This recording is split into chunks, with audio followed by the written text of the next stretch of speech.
Good evening, ladies and gentlemen. Welcome to episode 23 Hi. of the Thursday Exchange.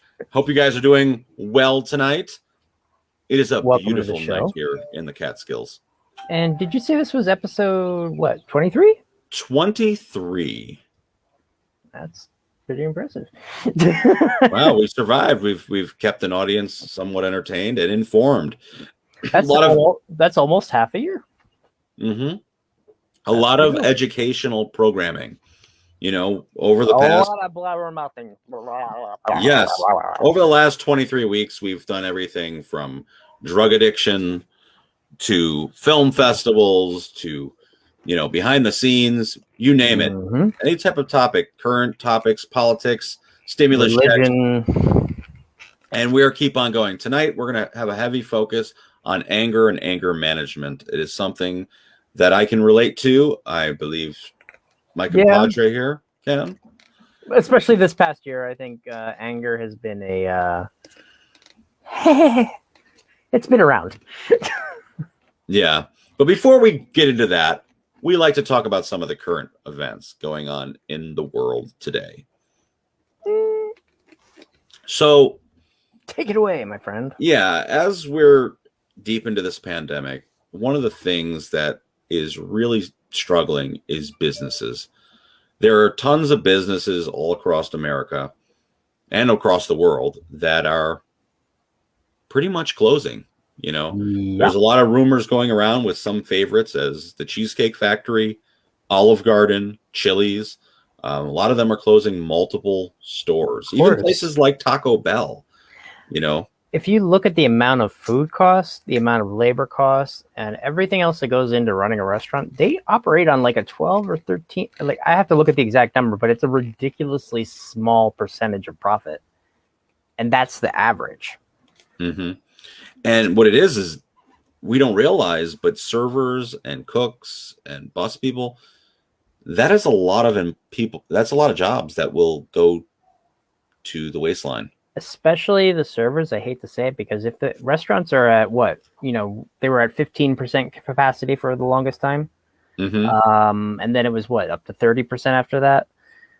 Like whatever the numbers were, it was a ridiculously small amount. If you're getting paid under, like, I don't know what the current waitress and waiter serving thing was. When I was working, it was like $4.75 an hour or something that was when I was 18. And then the rest was based on tips. And if you're relying on tips and the restaurant's empty, what the hell are you going to do? The job isn't going to make up the difference. Yeah, I totally agree. I mean, what it is now, what we're dealing with is so many people, which is kind of weird. There's a lot of places now, a lot of restaurants, a lot of businesses in general that have hire within, immediate hire, like hire on the spot. You go in for an interview and your day closed and you're getting hired. I mean, we haven't really heard about stuff like this in many years. So it just shows you how many people are truly out of work and how desperate a lot of these businesses are. I mean, I live in a small town, so you see it directly when small mom and pop businesses cannot open because they don't have cooks and they don't have servers. I mean, I've seen a few restaurants locally that could not open because they don't have anyone to serve their guests. 2 weeks ago, I went down to Lebanon, New Jersey, which, to give you an idea, like it's one of the wealthier, like Hunterdon County in New Jersey is one of the wealthier counties in New Jersey. They have pretty good medium income. They have like a lot of jobs usually available. And when we went down to Flemington, which is about 10 minutes from where my mom lives, we went out to go get our iPhones traded up. And every restaurant in that strip mall was out of business except for one. And that was like 3 other restaurants that were all shut. Just one right after another. I'm like, oh, door's locked. Oh, door's locked and it's empty. That's chilling. And then also, I think that we're headed towards, even though, like, I just saw a report saying that the American dollar the greenback is still the strongest and which I don't know what kind of crack they're smoking, because have you looked at how much a piece of wood costs now? Oh, yeah. The cost of lumber is extremely expensive. Currently, my dad's redoing his porch, and like he had to make some like some risky choices on what wood to buy, or because it's so expensive. Lumber right now is shooting through the roof, but everything is shooting through the roof. Have you been grocery shopping recently? It's crazy. Buy a gallon of milk, buy some bread.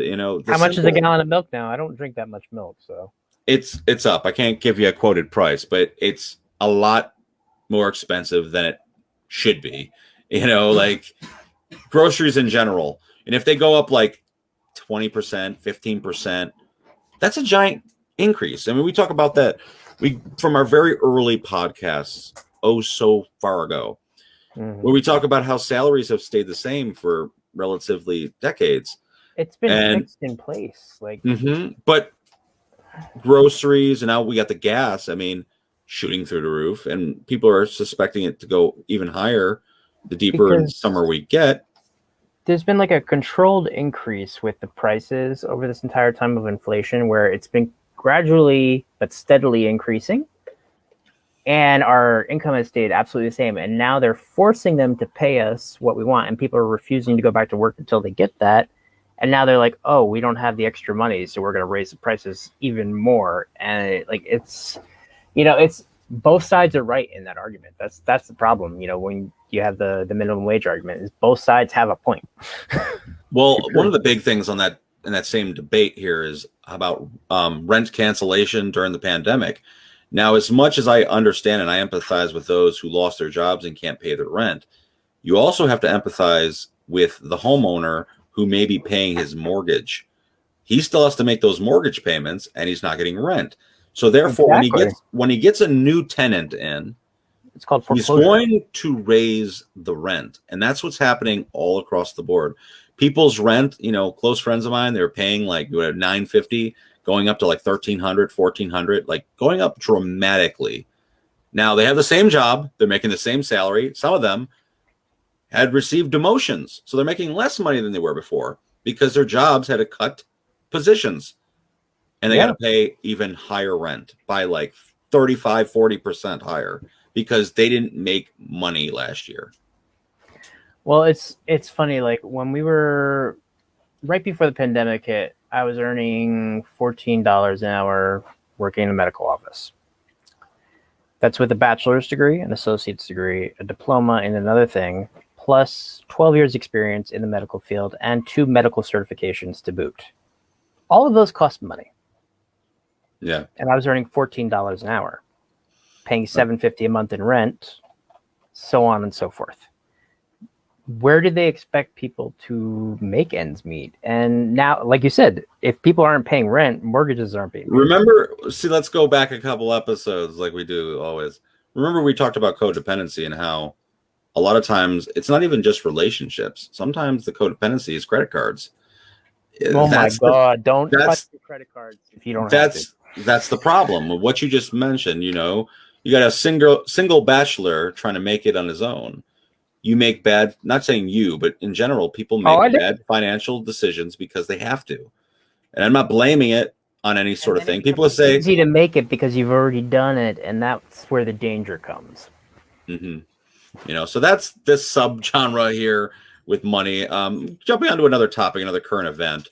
This is one that I have a different belief in this, but we'll talk about it. The RNC warns it'll advise presidential candidates against debates unless the panel makes significant reforms. Some of these reforms include moderator choices, muting candidates' mics like they did with Trump and then presidential nominee Joe Biden's first debate. I kind of, I don't understand the whole idea of. I understand you got to keep rules and regulations. Disqualify them from the debate. Don't mute them. That's stupid. I think that's even a little like.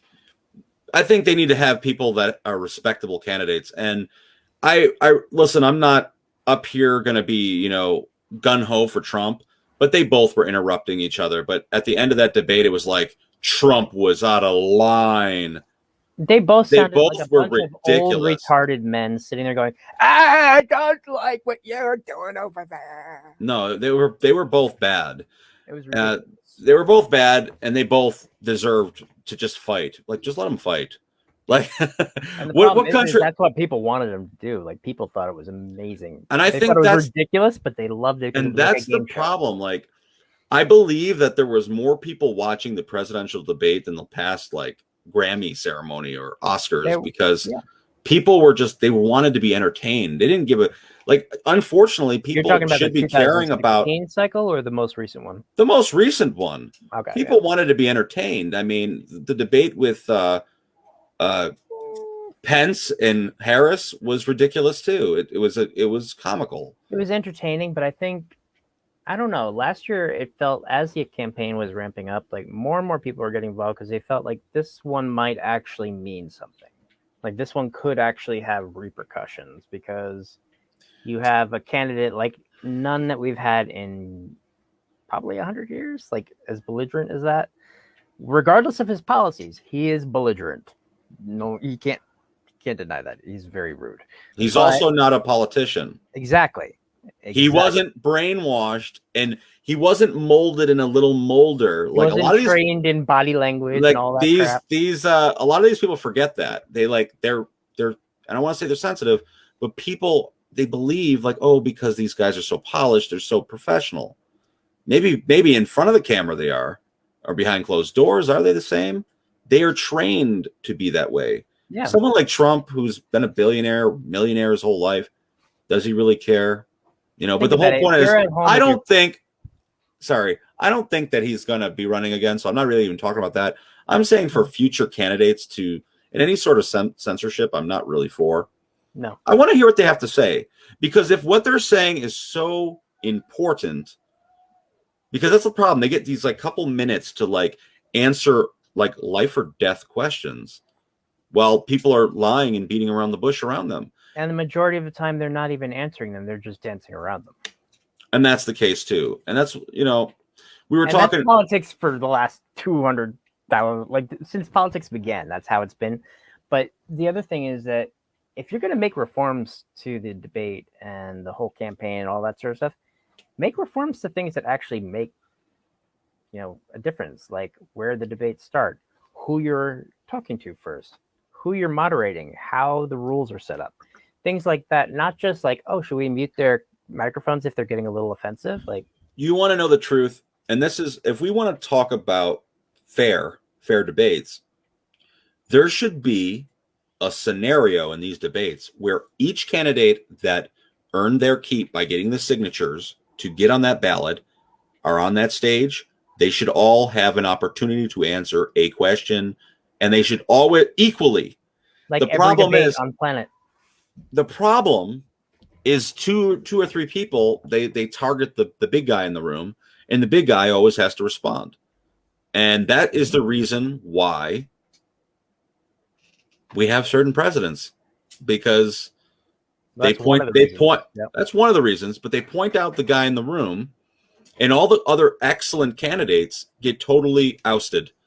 They ruin their chances 100%. Or they ruin their chances, but you're targeting one character the entire time. And I don't know, just get the spotlight. So I know I'm going deeper and deeper into this idea, but it's true, because right now there are, you know, they always talk about systemic problems in our government. You know, one of the biggest systemic problems is the systemic way that we set up our entire election campaign. Like, they've gotten very, very, our government has gotten so corrupt. Like, just listening to the amount of waste from all of these stimulus bills, if you look at some of the things that they've paid for with the money, like funding, I'm not going to quote it off the top of my head because I'd be just pulling it out of my butt at this point. But I was listening to it earlier today, and I was just like, are you serious? They spent money on that? Oh, here's one. They did a natural gas station in Afghanistan, and they only broadcast that it was there in English, so none of the people who live there can understand. None of the people who live there at that point have cars anymore because we've blown them up or destroyed their ability to even pay for them. And then they ended up having to tear down the gas station because it wasn't getting enough business. And they spent over, I think, like $500,000 of our money on that, or $5 million of our dollars.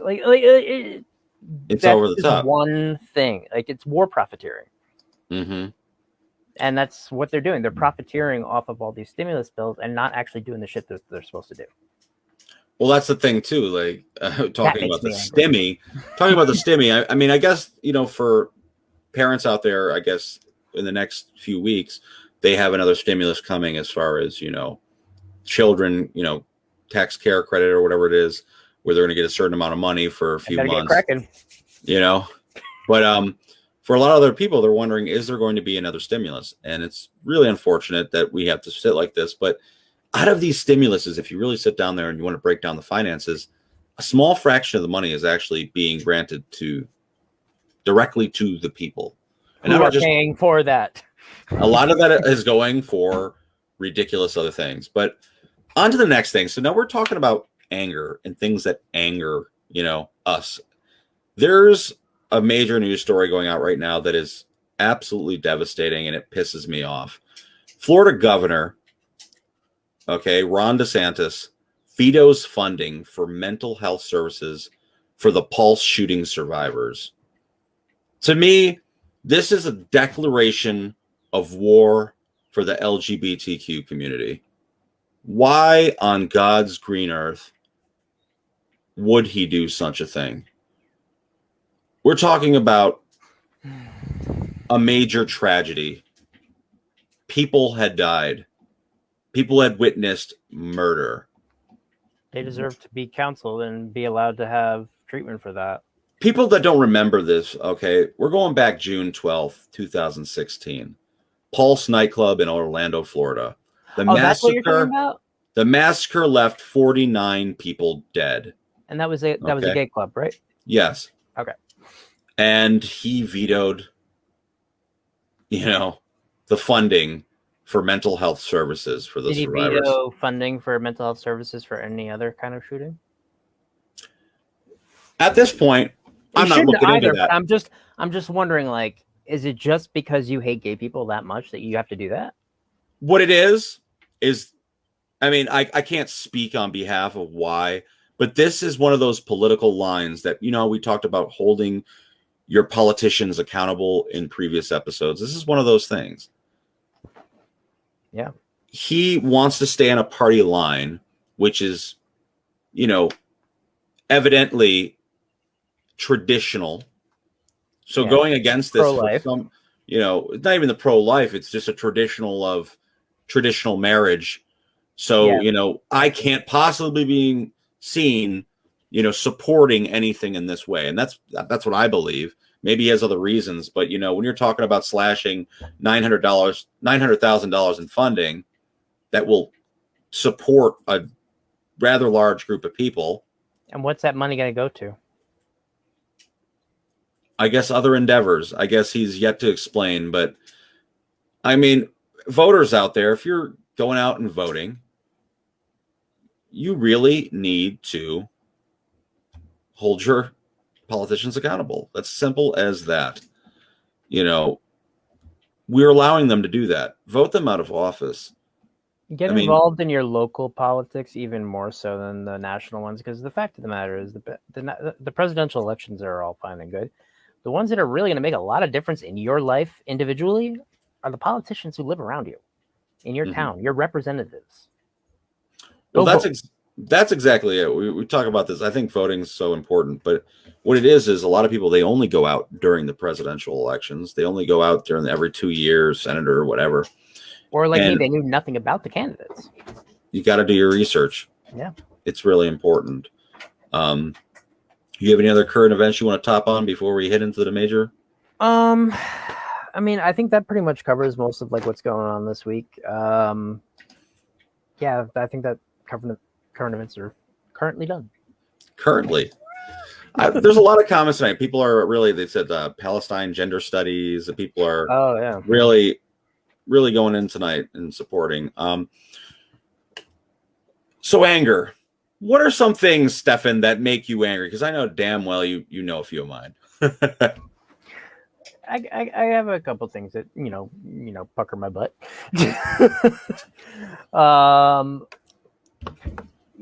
Basically anything that I think everybody, when you grow up, you go through a certain paradigm. You have a certain amount of things that you say or experiences that you have that are going to color your life.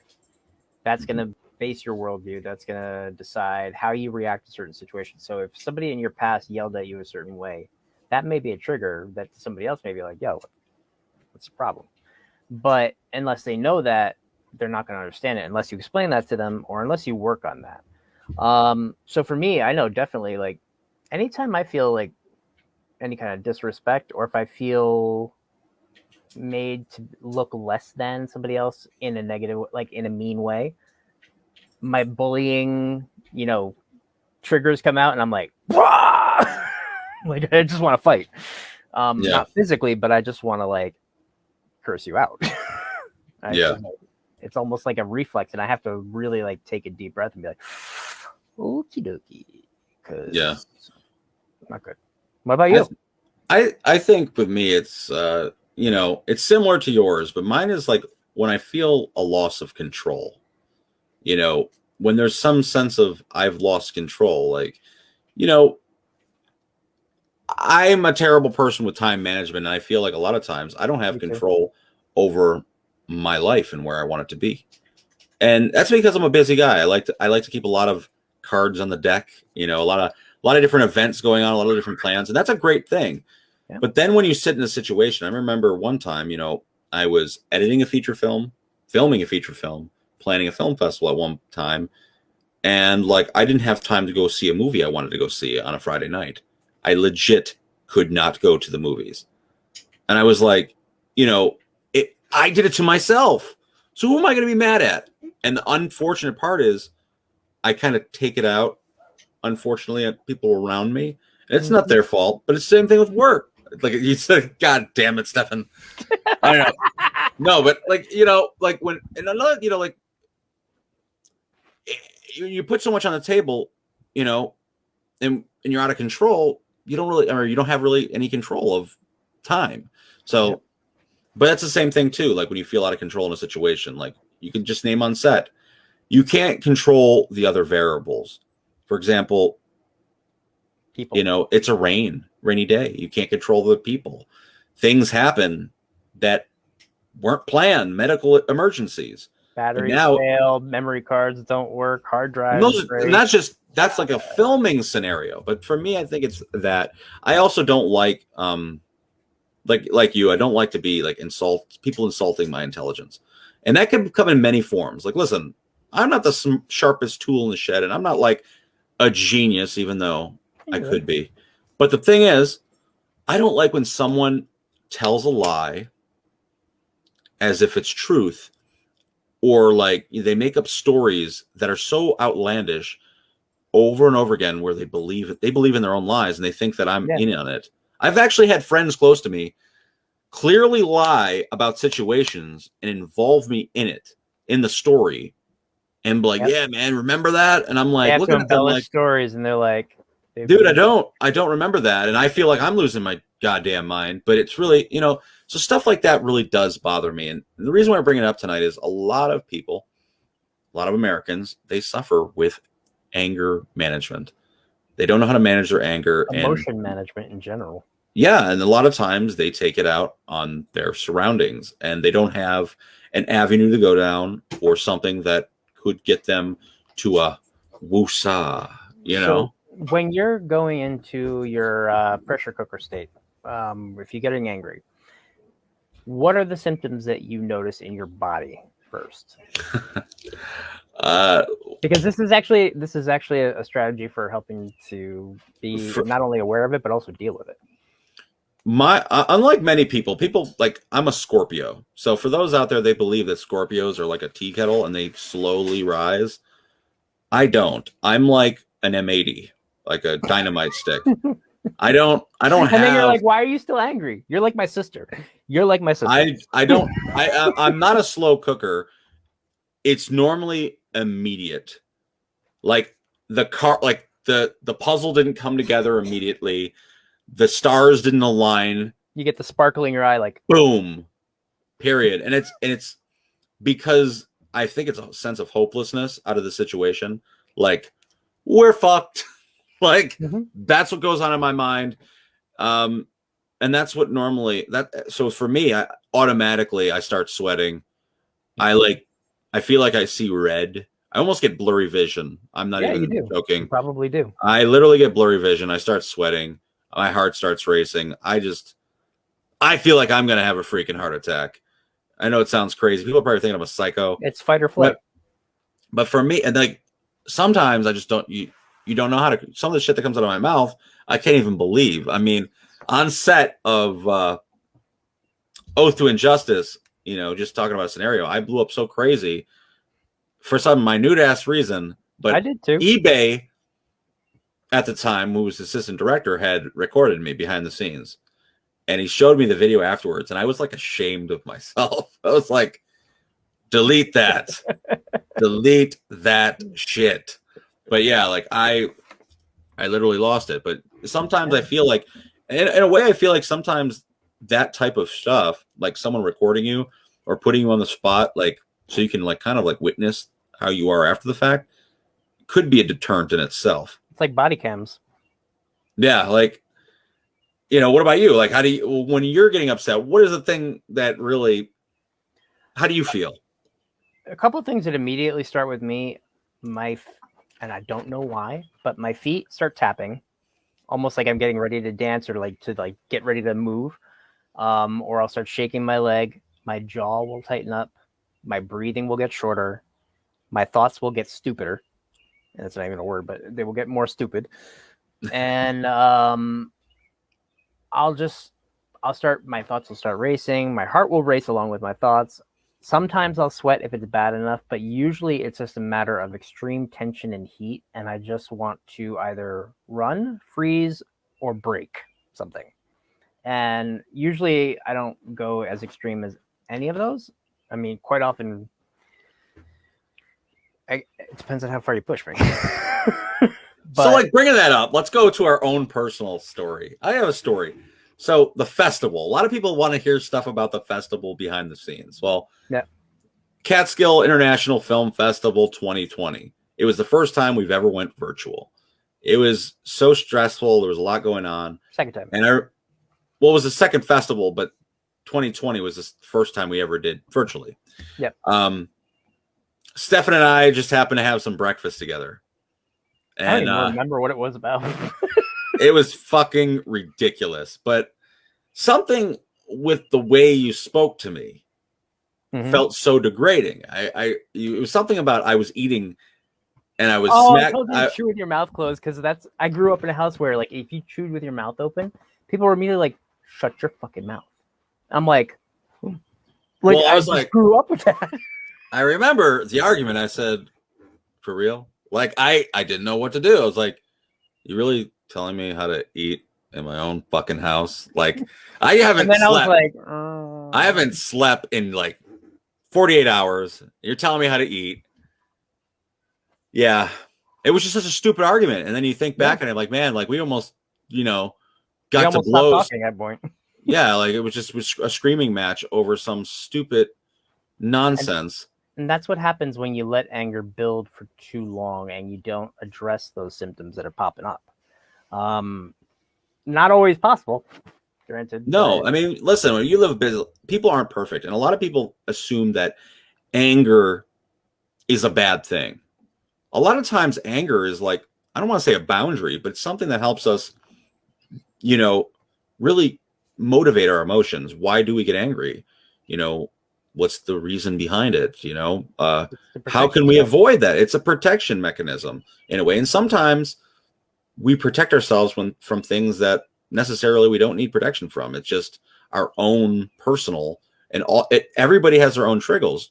So we all have our own reasons. And when you go through chronic stress on other things, like, going to the office every day, the traffic, like all the things that build up that you just hold all that in. Like, you ever notice that you're just sitting there and you're like really tight and you're just like, okay, I just gotta loosen up my shoulders a little bit, and next thing you know, you're like this again. You're like, where'd my neck go? And like, I have to constantly remind myself to like, if I'm in an agitated state to like relax my muscles, because I literally start squeezing everything up and I'm just ready to just explode. And then if you talk to me at that moment, Well, that's the thing. When me and my fiance get in an argument, sometimes she's like, "I'm not scared of you. Stop showing your teeth. What are you, a crocodile?" I just Like, like you're not scaring me. It's like, but this is just what happens when I get mad. I don't have any control over my face. But you know, like, there is truth to that. I mean, I have no control over hiding my emotions very well when I'm in an agitated state. Some people have no control over the tone of their voice, and for me, tone of voice, that is one of my triggers. Like if somebody says something, it could be innocuous, but the way they say it, I'll be like, "Let's go!" Battle Royal. So it's a lot of things too. Like there's like the stages of anger, and a lot of people. This is like I think the simplest. Online, there's so many different stages of anger. Some people have like 10 stages, 5 stages, 12 stages. I'd say there's 4. Quick disclaimer: we're not psychos. We're just talking about anger. Yeah, I mean, listen, I get anyone that knows me, and if you're close enough to me, the one thing that I can say I am in life is passionate. I am a very passionate person, and with passion comes fury, and it's love. Yeah. At the end of the day, I think it really is love. Like whether we're talking like anything that I've truly gotten angry about, typically is like it stems from pain, and you're either heartbroken about something, and that doesn't have to be a relationship, but that could be something like you feel like you failed in some sort of sense. Feel like the world was ending last year. That was a big one. Yeah. So like you get angry and you're passionate about making sometimes things right. So when I want to break down these stages of anger, you know, and I've seen it in one of these studies, the buildup is number 1. 2, the spark. 3, the explosion. And 4, the aftermath. To you, what do you think the most important part of those stages is? The buildup, because that's what prevents it all from going to shit. Yeah. To me personally, I mean, if this is an ongoing angering issue, I think it's unhealthy, but I truly think the aftermath of anger is sometimes the most important. I think it's the opportunity for there to be reflection afterwards. You know, you have that moment of clarity to think about what you've done, think about the argument itself. Like we were just talking about, unless you use it to punish yourself, which is what a lot of people, myself included, I have a tendency to self-flagellate. Why did I do that? I shouldn't have done this. I should have done it. I should all over myself, basically. Oh my. Well, we were talking about, like, when you talk about the reflection, you think about why the argument took place in the first place, and then we're thinking about, damn, like we argued over me eating an egg sandwich at 9 a.m. in the morning when I hadn't had no sleep. We could have both just shut the fuck up and said a joke or said, dude, it ain't that serious. Yeah. But it became elevated.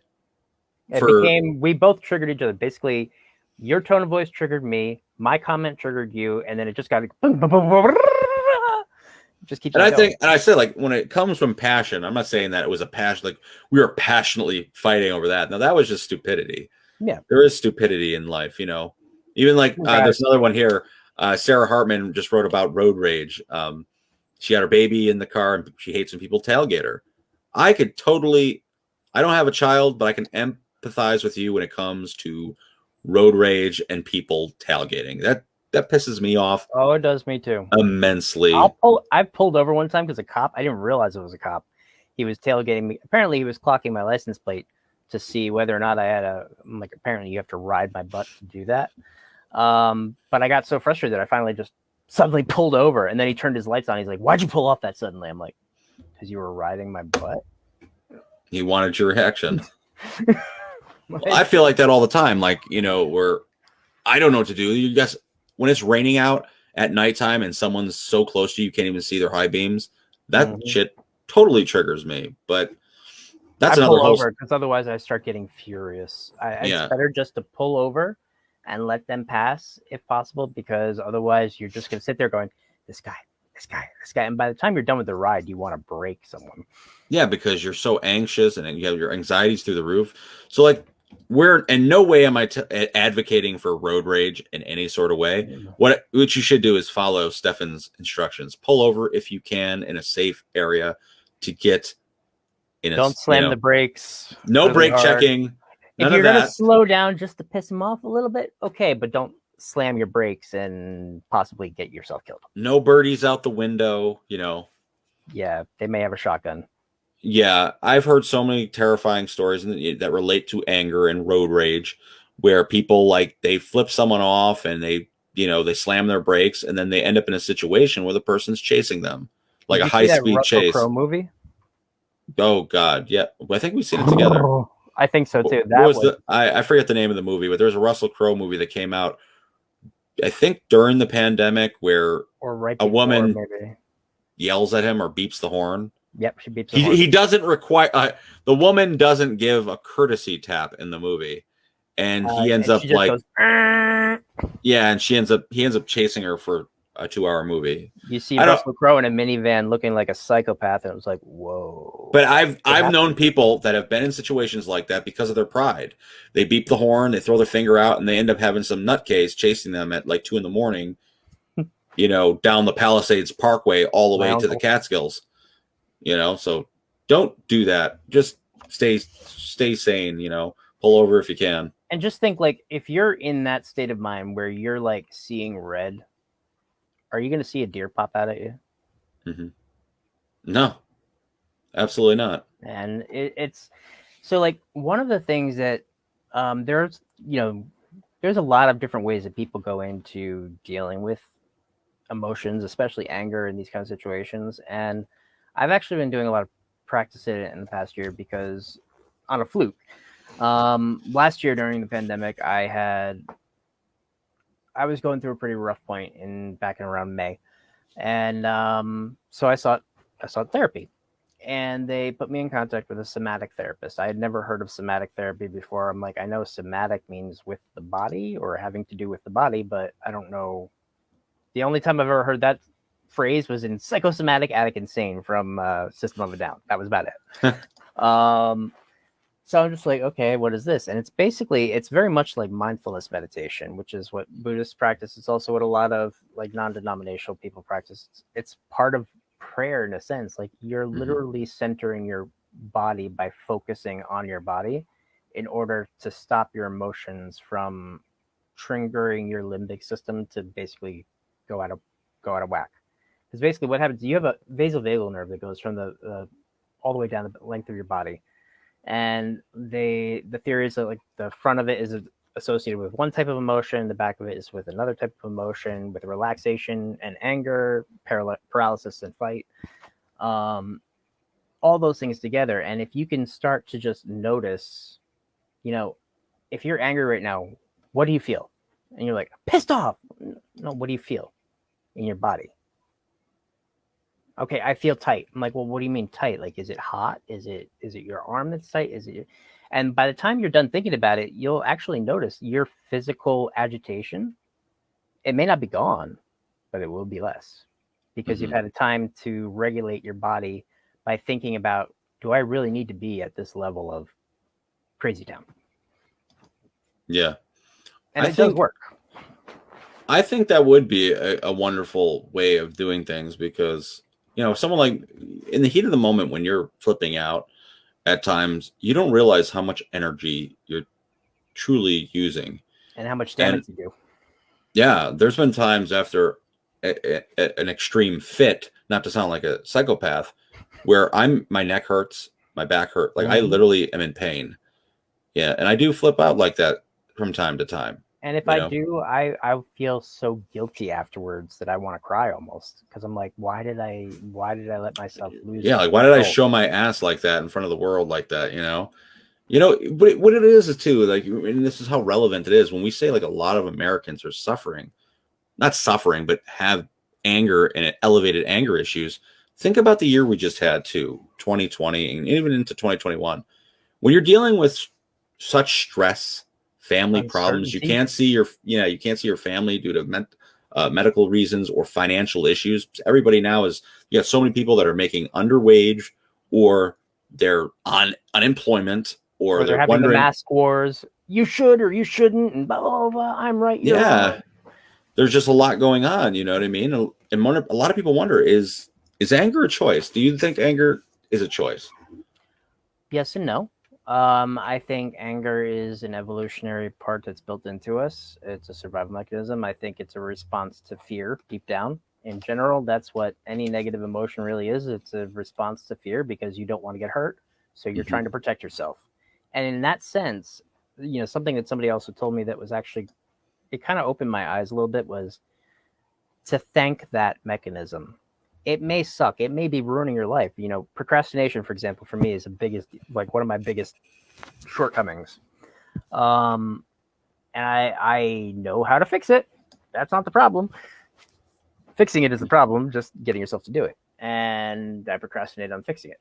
So, you know, but that kind of thing is basically just a behavior that your body put into place because for whatever reason it's associated with some sort of emotional trigger that it wants to Mm-hmm. be protected from. And so it goes into avoidance to try to move away from it. That doesn't mean it's healthy. That doesn't mean it's the right mechanism that your body should go to.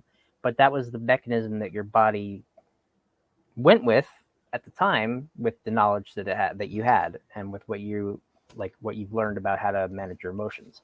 And so in that sense, thank it for trying to help you, Mm-hmm.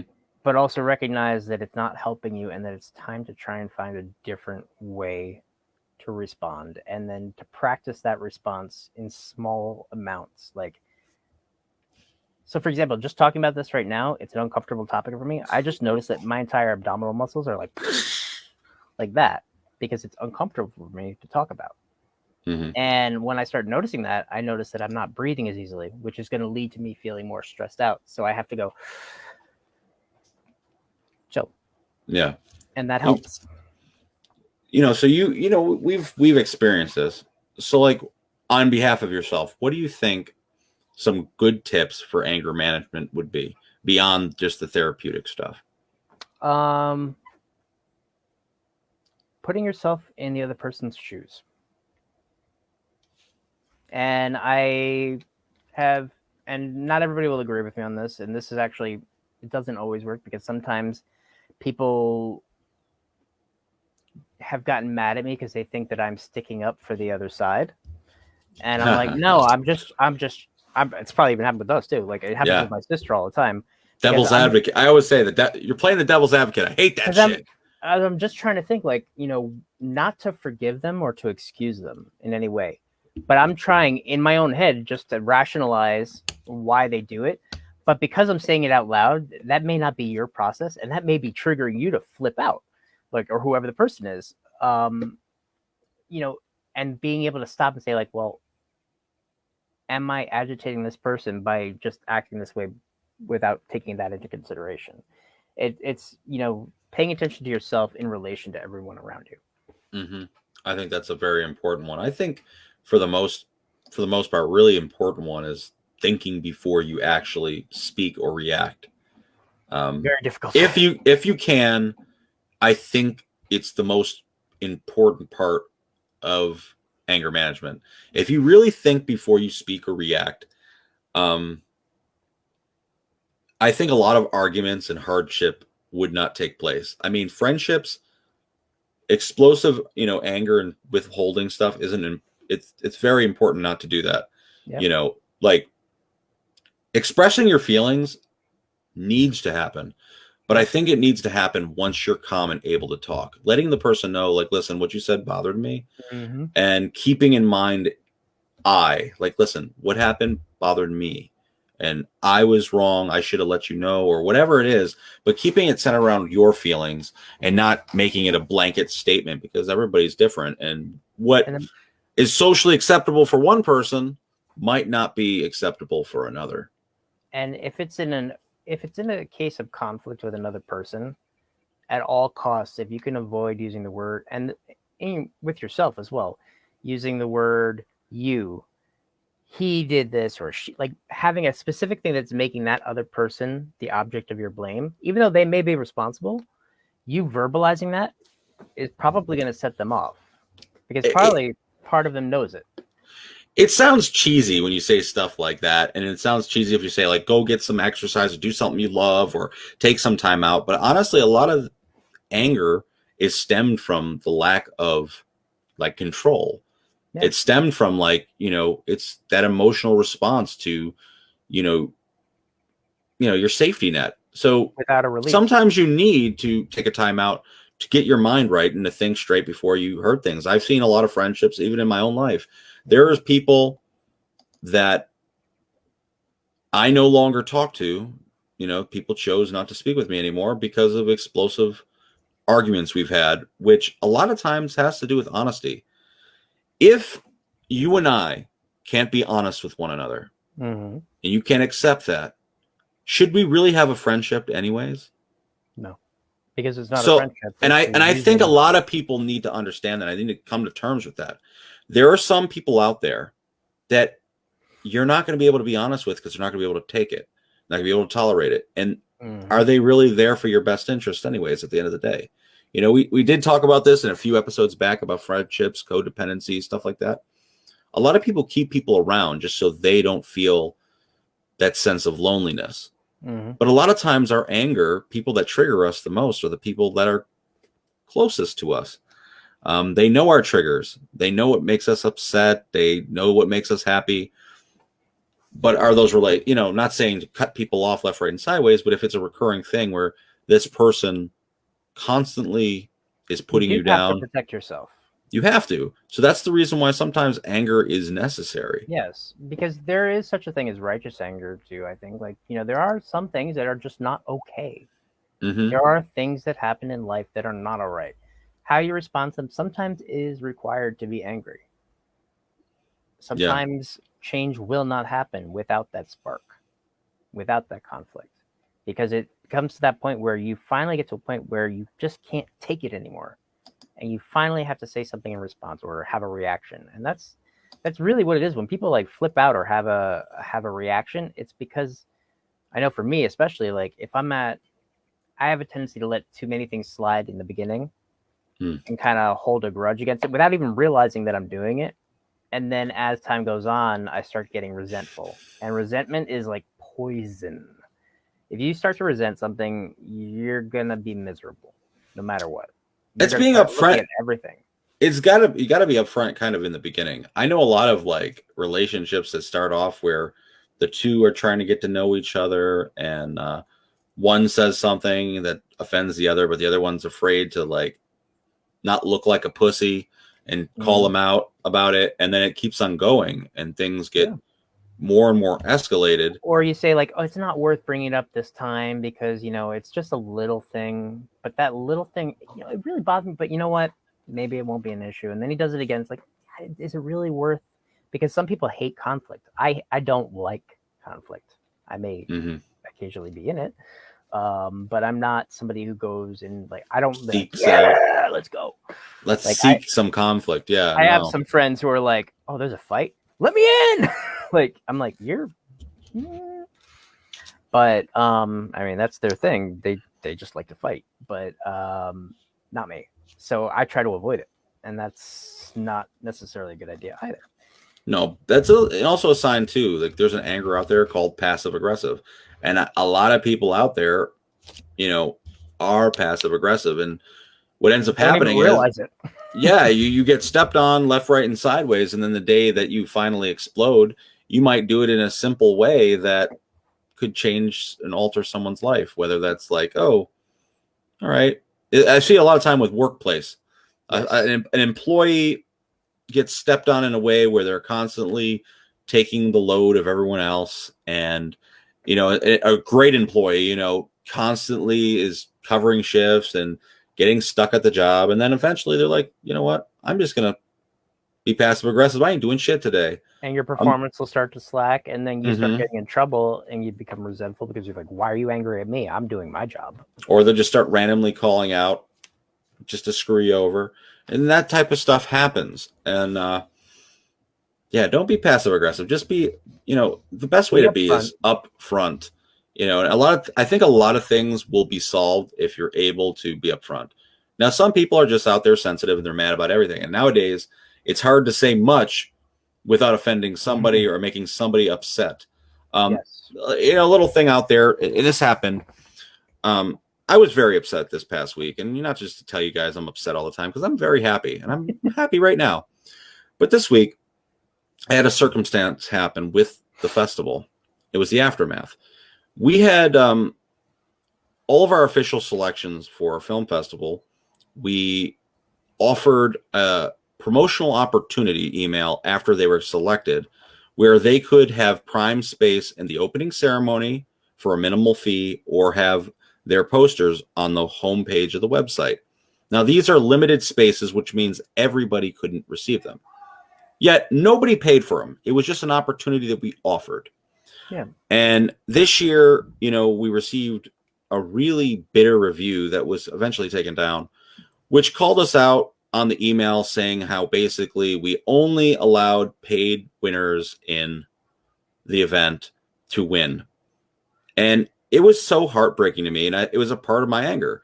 I couldn't believe, with all the work that everyone did to make this event happen, that someone would burn me like that, or review my festival as some sleazy event, when the event was free of charge for all to enjoy on the website, which I had to pay to put up.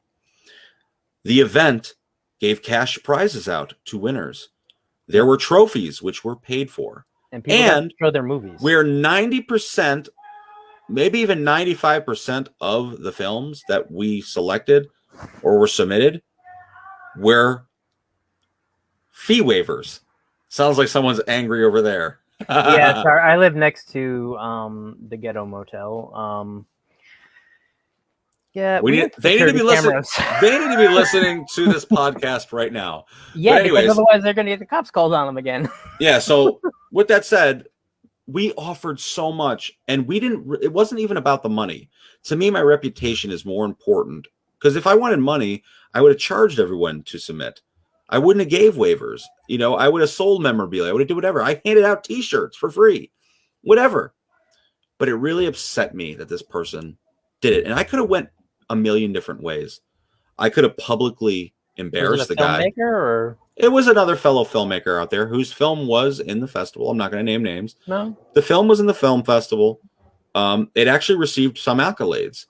It was well received. And I promoted the films on various platforms, on the website. I put everyone in the opening ceremony. But I just think there was a lack. I think on both of our ends, there was a lack of understanding.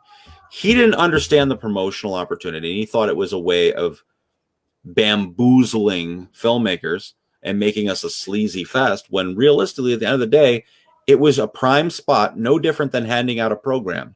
When you receive a program at any event, there are advertisers in that program that they paid for the spot. It's not, because you paid for a bigger ad, you got more prime knowledge. No. You think Paula Abdul drinks a Pepsi or a Coke on TV for no reason? Each one of those swigs is money. At the end of the day, the thing is I think it was a lack of understanding. And to me, my anger that exploded in my mind was, damn, I feel hurt. What else can I possibly give? I've given all I've got, all my time, all my effort, and you did nothing. The filmmaker that even was complaining, he received a fee waiver. He never even paid to get in. So everything he said was disproven. That filmmaker, like that article that the dude wrote too. Oh, and that's another thing, with the film festivals. I was like, what the heck is this? Is this guy watching birds? Well, and that was the thing. An article was written about the event prior to the event, which I reached out to have an article made, because that's, I think, my duty as a director of film festival is to advertise and make sure that I am pushing these people's projects as far as I possibly can.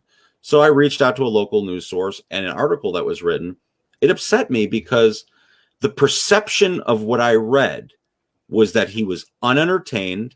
He called you ahead of time to tell you not to be angry.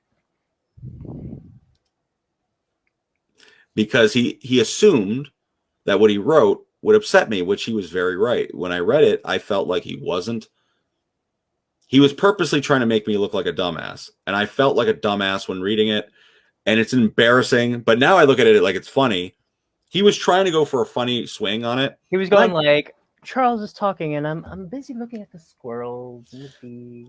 And I'm like, unfortunately, when I read the article, unfortunately, when you read it, it makes me believe something different. It was less about me, less about the event, and more about narcissism. So at the end of the day, the article that made fun of me or my event, it made him look like an asshole, and it made the event. It made him personally, and it made anybody that he was going to interview in the future a little nervous. Like, is he going to do this to me? Is he going to make me look like a fool? So that's the problem with sometimes, hashtags. and I felt in a way that in a way it could have been passive aggressive. He might have wrote that article out of the idea that I reached out to him, and he was squeezing us in last minute, and he was bothered and whatever. And maybe I'm just assuming things, but at the end of the day, I'm over it. I got a good laugh, but in the heat of the moment, damn right I was pissed, as anybody would have been. I was pissed. I made a few phone calls, cursing and talking shit, but you know what? That's probably not the best one. Listen, you need to have a purge. Yes, you do. Did I break something? Did I punch the guy in the face? No. I actually had a conversation with him after the fact and let him know, like, listen, I felt silly about this. So I feel like the necessary steps to let him know, like, that's the main thing. A boundary may have been crossed, but I'm okay with it. Thank you for putting us in there. But, I don't understand why such and such was said, or why it seemed so uninteresting, or I was boring you to tears, or there was so many other things you'd rather be doing than interviewing me. But I guess it all happens. But you know what?